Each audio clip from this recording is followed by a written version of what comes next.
motorista naman natirikan ng sasakyan sa gitna ng baha sa Maynila.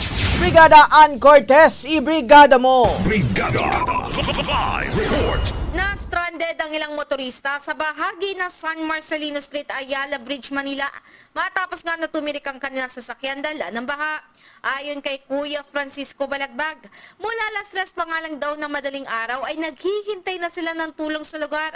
Base sa mekanikong si Steve Velasco na siyang tumulong sa kanila, ay napasukan ng tubig ang tambutsyon ng sasakyan nila Balagbag na naging rason naman ng electrical problem.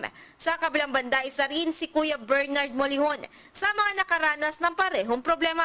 Hindi naman din daw niya inaasahan na ganito bumaha sa Manila dahil first time na nilang pumunta rito dahil taga Quezon Province sila. Kaugnay nga ng mga insidenteng ito ay pinaalalahanan ni Velasco ang mga motorista na iwasan ang paglusong ng kanilang sasakyan sa baha, lalo na kung masyado na itong mataas. Pero kung sakaling matrap at hindi na raw makalusot sa taas ng tubig, ay mas mainam mo nang alisin na ang battery ng sasakyan para hindi na nga ito tuluyang masira.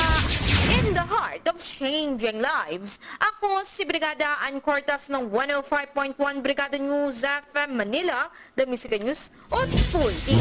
Ang bahaging ito ay hatid sa atin ng DriveMax Herbal Capsule. Lalaking angat, tumatagal.